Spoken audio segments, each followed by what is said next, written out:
Welcome to Ramlaitui. Ramlaitui. Khawchhûng mi pui zong te chỉ bài viết u nè. Ramlaitui. Có vai khát riết nào.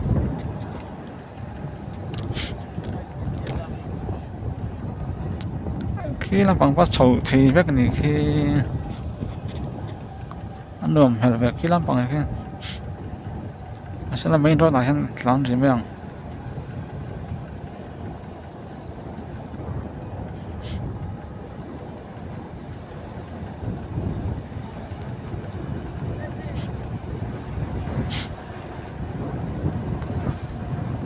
Nó qua chỗ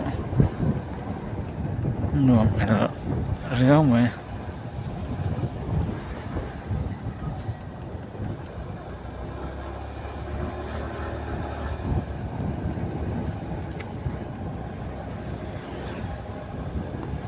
Ramlaitui ha, Lunglei district nghe nhiều search nghe.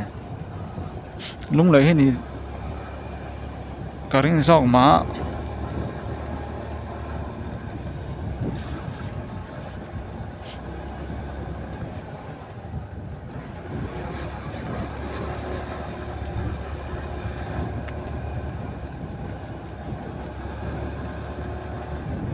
Từ lại hen veng lại thì chỗ ta đó. Từ làm hen veng lại. Ramlaitui veng lại. Tlan mét ngoài hen.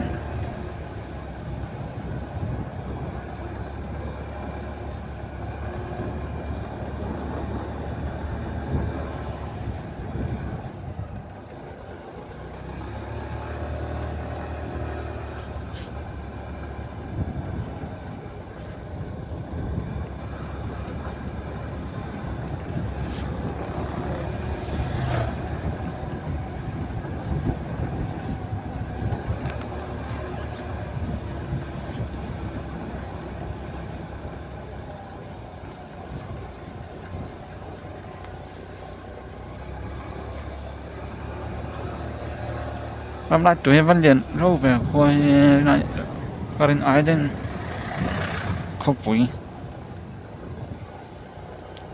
thì nó bằng khôi nên ông thấy giờ thì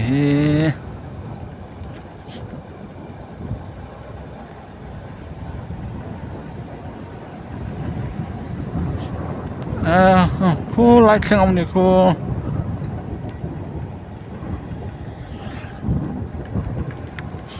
phát liền về đến đây.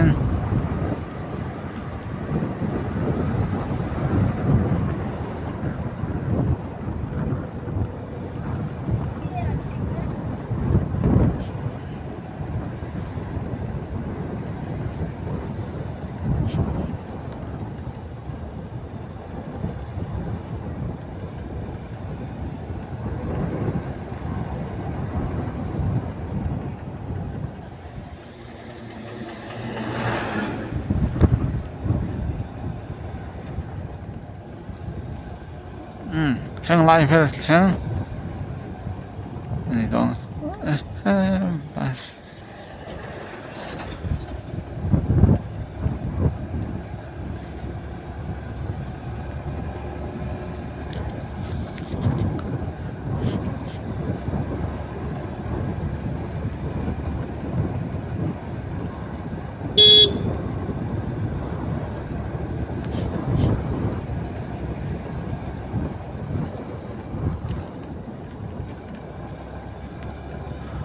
hát thì rong kha Ramlaitui Khawchhûng về là tàn cột thấy chưa này là phát về rồi sao hiện tại hiện mang đâm takin là rồi ta đã nông ni Ramlaitui mi pui rong thế nông ni po đâm takin là